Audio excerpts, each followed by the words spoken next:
sur 22 étages, en fait, va donner une base de la pyramide de 2024 boules.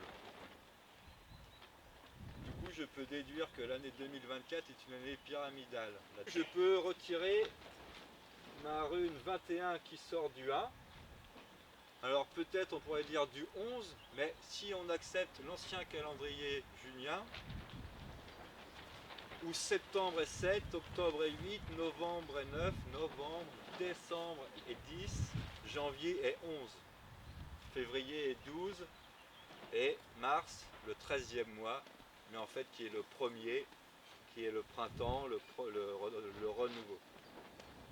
Du coup, je retrouve la date du 21 janvier 2024.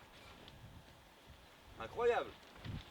Et qu'est-ce qui se passe à cette date-là? Qu'est-ce qui s'est passé, savez-vous ça? À cette date-là, précisément, ce jour-là, il y a eu une conjoncture de Pluton avec le Soleil. Pluton qui est en lien avec un nombre qu'on n'a pas encore vu, mais que Pluton est à 17 degrés d'écliptique orbitale par rapport à celui de la Terre. À comprendre aussi que le numéro de Siret de la France en lien avec le code maritime, marin, mardi, est le 1000, 1 million, 17 également. Ok, pas de stress, on va revenir là-dessus. Je peux dire qu'ici j'ai un 1 inversé, inverse. Un 1 inversé, qui en fait est sorti de la surface de mon miroir, de l'air de mon haut. Peut-être ici je peux vous parler du premier verset de l'air du verse haut, où je retrouve la date du 21 janvier 2024. Bienvenue dans l'ère du Verseau, messieurs, dames, et à l'ère des révélations de 2024. Incroyable. Bon, à un moment, je me suis demandé aussi, mais ok, d'accord, mais d'où nous viennent ces connaissances? Qui nous a laissé ce message-là? Et comme j'étais assez malin pour faire mon jeu de miroir, pour voir ce qui était caché devant les histoires, que j'étais assez malin pour retrouver une histoire de miroir axial, ben pourquoi ne pas regarder qu'est-ce qui se cache derrière les choses? Alors, j'ai reposé mon 1, mon 2 et mon 3, que je stylise un petit peu à la grecque, parce qu'à un moment, voilà, on comprend que les Grecs aussi sont liés. J'aurais pu appeler cette histoire aussi le cheval de Troie. Non? C'est vrai? Je pourrais vous réécrire l'histoire des Argonautes, et à quel toison, à quel bélier on fait référence aussi dans cette histoire. À comprendre que les Grecs ont emprunté toutes leurs connaissances aux anciens druides, entre guillemets. Quand je mets mon miroir, du coup, non plus devant, mais derrière, j'obtiens ceci.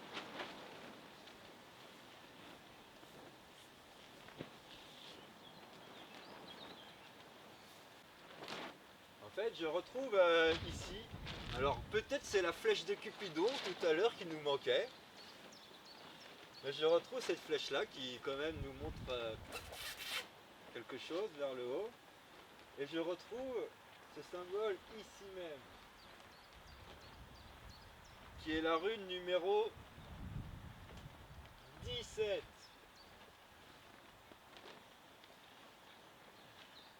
Qui est la rune tiwaz qu'on associe au dieu Tyr.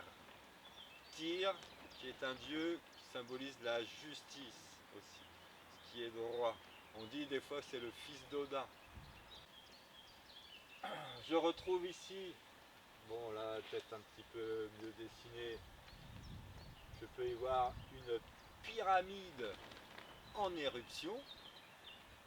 Donc là ça reste libre d'interprétation. Peut-être que j'y peux y déceler les histoires tripartites aussi, quelque chose qui part en flamme, en ébullition. L'histoire Atlante, tout simplement. Enfin, bon, on vient de faire sortir la cité 10 de l'eau. Voilà, on parle de cette civilisation Atlante. Et ici, j'ai une autre symbole que je retrouve ici même. La 22e. Le 2 x 2, le multiplus. Qui symbolise l'œuf. C'est Ingvaz. Bon, ça symbolise plusieurs choses. Mais dans cette rune, donc ing, vous voyez, c'est une racine, des fois on le retrouve dans beaucoup de mots en français, ou même dans les villes, quand on a une ville qui s'appelle Torigny, ça veut dire que c'est la lignée du peuple des justiciers. Dans Origine aussi, Igine, c'est la lignée de l'or, vous voyez, et l'histoire de lignée avec cette rune-là. Dans Bretagne, on a Agne. C'est la même étymologie.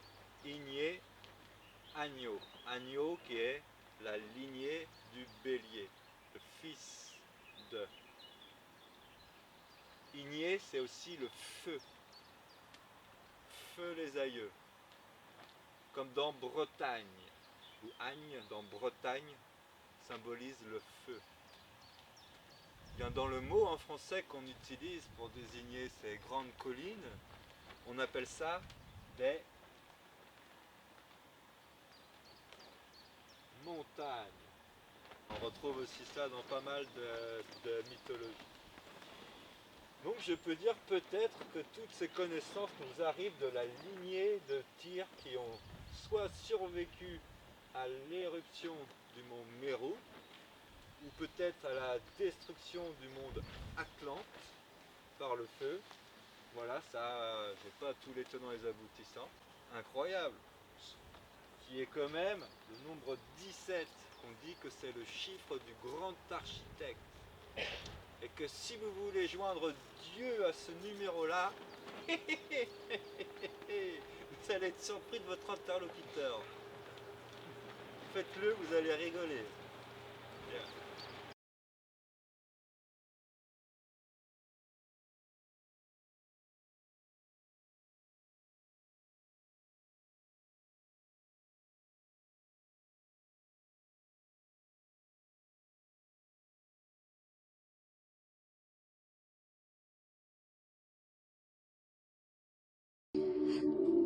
Hola Marcel. Hola. Et cette merci-là de maintenant, c'est pour te remercier de la transmission que tu as partagée avec Messenger. J'ai reçu ce message et je le partage avec toi.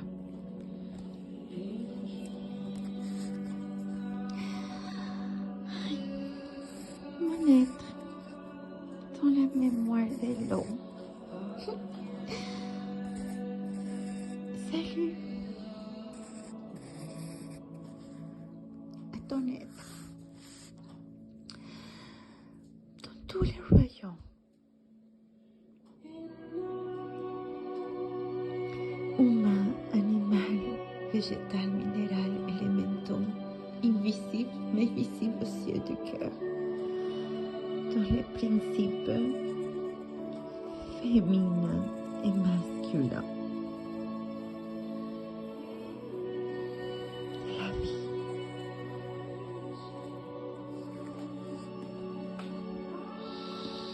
Deux êtres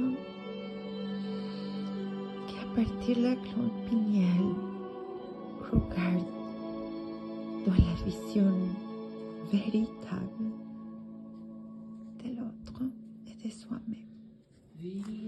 la compréhension du passé,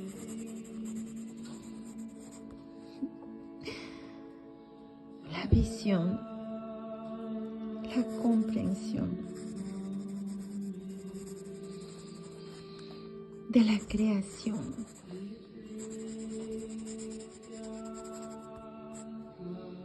De le maintenant,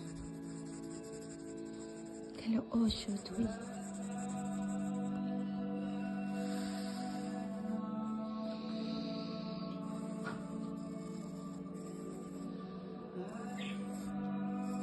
La germination,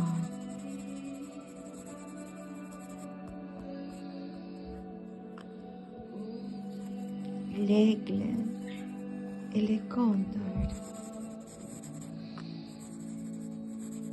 sur les arbres sacrés.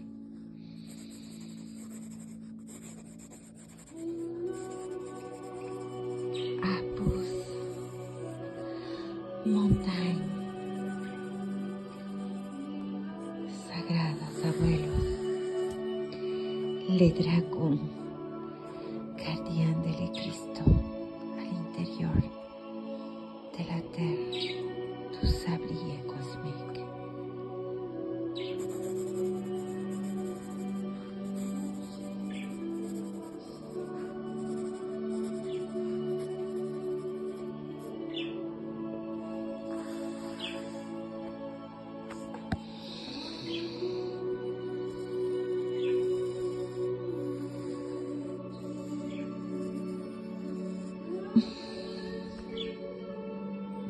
Alors, dans cette merveilleuse individualité de l'énergie circulaire infinie,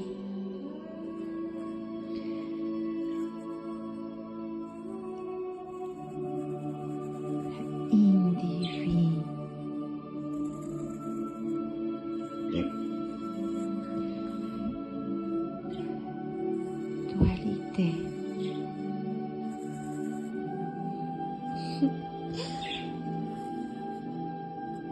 Regarde, des regards,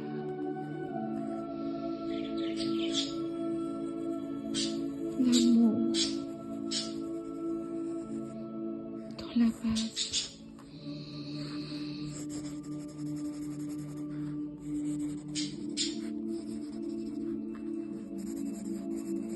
De la Trinité.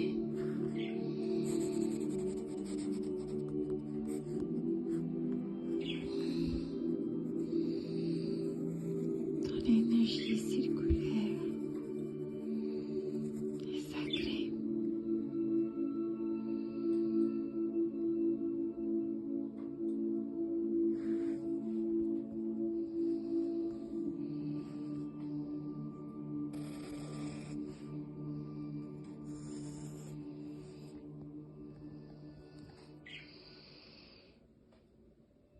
Gracias, mi hermano.